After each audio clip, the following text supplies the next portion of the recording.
Hi, in this chapter 3, we're going to talk about the law of the land that I'm standing on and its provenance. Okay? So we're going to talk first about the Belcher. This was a clan in France, and these had never been beaten.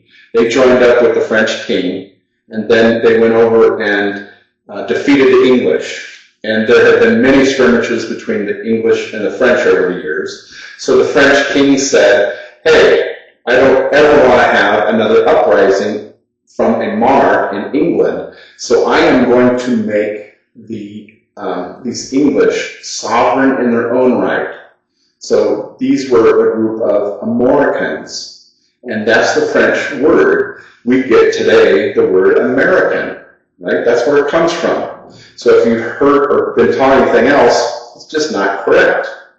So, in fact, if you look at the Belchers, we'll talk about them later, but if you, Princeton University, the Belchers came to Boston, and they were part of the people that originally settled the area of Boston in that colony. And Princeton, the second charter, was helped along by the governor at the time, who was a Belcher. And so Belcher becomes Belcher in English and the use of the name today. So they were kings of their own castle, kings of their own right, or sovereign in their own right. So they were equal to the kings and the popes of the world as principals, as sovereigns, equal under the Creator, and not a subject, and not a citizen. Citizen is another word for slave or indentured servant. So that gives us our standing, and during the Revolutionary War, it was those sovereigns that said, hey, we're equal to, we're not subjected to these taxes and unfair things, so we stand under the unanimous Declaration of Independence. Okay? So this was before constitutions, which are actually contracts with our business organizations that were supposed to do things for us on our behalf. So the Belcher in the Revolutionary War gave the gift of sovereignty in its own right to those that helped win the war over the Tories. So that is a gift, and although the original Amoricans were still subject to the French, as they had children, those children were not born under that contract. So they just became sovereign. And so that comes over to the United States. Amoricans, they get the gift from the Belchers, and now we have the ability to be sovereign in our own right. And we'll see that that's confirmed in the Magna Carta, right? But at the time, they still had the caste system going on, so you have to be careful in how you read the Magna Carta. The land barons were sovereign, the indentured servants and slaves were not. But when you look at the treaties that were signed after we won the Revolutionary War, we had to deal with the fact that we have Tories that owe the king the money for paying for the war, and so they have to pay that back. So how are we going to do that? We have to have some kind of compromise, and we're going to see that coming up. But we had the confirmation in our treaties, and you'll see in the Treaty of Paris, which is our water treaty, that says that we are sovereign. And so we actually have 3 treaties because you need to have them in each jurisdiction of land, air, and water. So we have the treaties of Paris, the treaties of Versailles, and the Treaty of Ghent. And so you've been robbed if you don't know that we have all 3. That's what gives the standing as states. So states are actually countries or nations. Okay, and it's our union together that gives us more power. And we created delegated authority so that we could have business units operate on our behalf.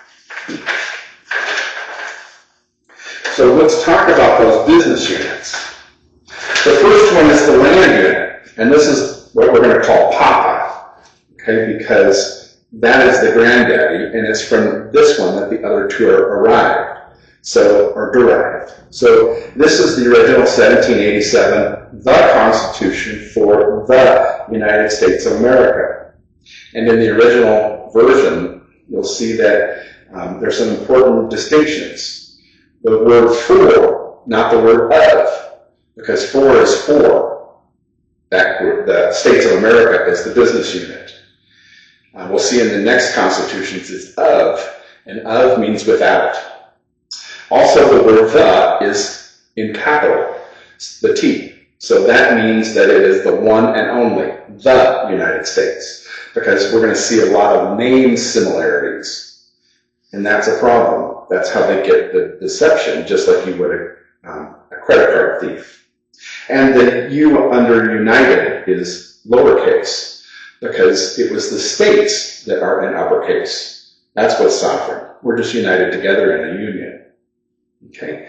Now this group, this States of America business company, the Congress, they decided they didn't like what was going on, so they adjourned sine die in 1861. This means without a plan to come back. So then what happens after this? Well, the other contractors take over and say, well, the Americans are presumed interregnum. They're lost at sea. We don't know what happened to them. Okay, so that's the land jurisdiction. The next one is going to be the water jurisdiction. Because the biggest fight was on with the King of England. So now we have the 1789 Constitution, and this is the Constitution of the United States of America. Okay. And this is the credit card thief that starts out. And this is the territorial. This is the British Crown. And so they were hired, and this was so that there could be profit to pay the king back for all the expenses of the war by the Tories that were still living here. So this is what gives them the ability to make money. So they would maintain the forts out on the territories, and when the population gets large enough, then under the existing laws, we would go out and build states.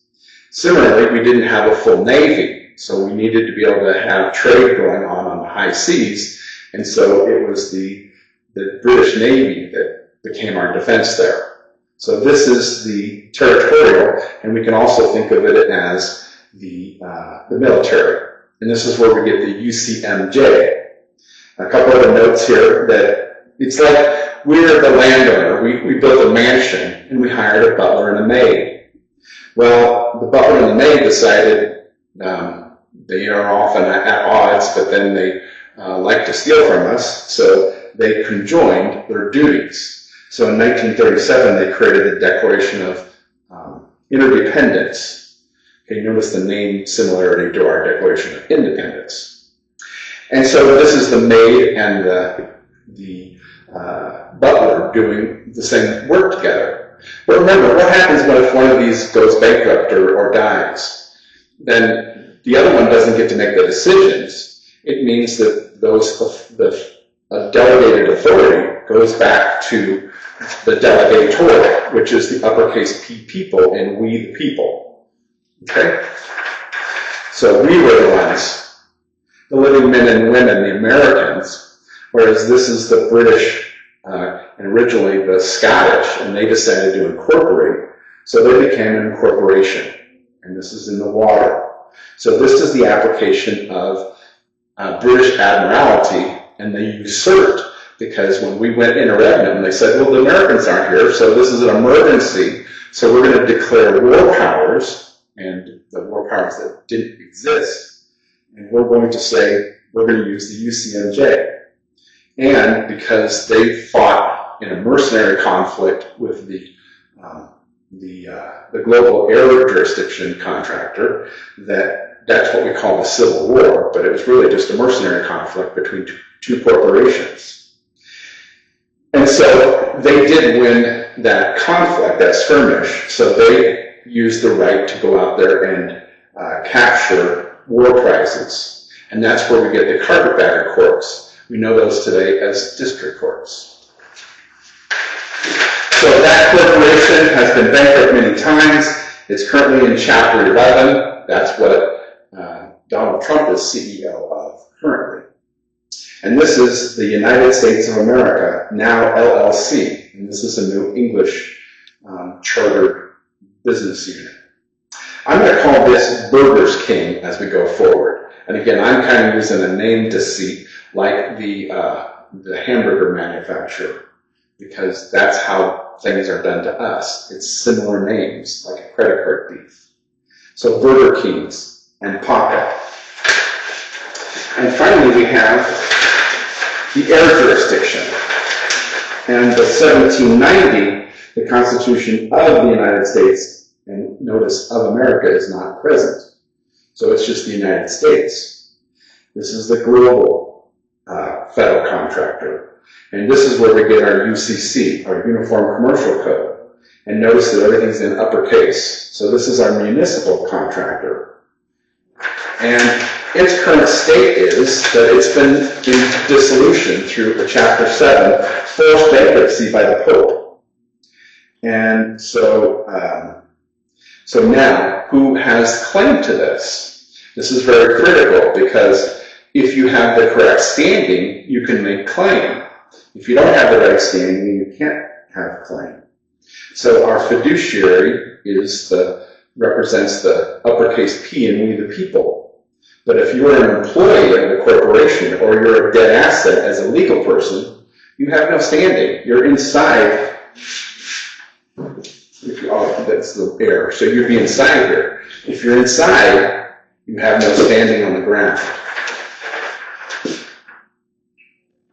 So again, we're faced now with separating the conjoined twins, and this is what's happening now in terms of a bankruptcy audit.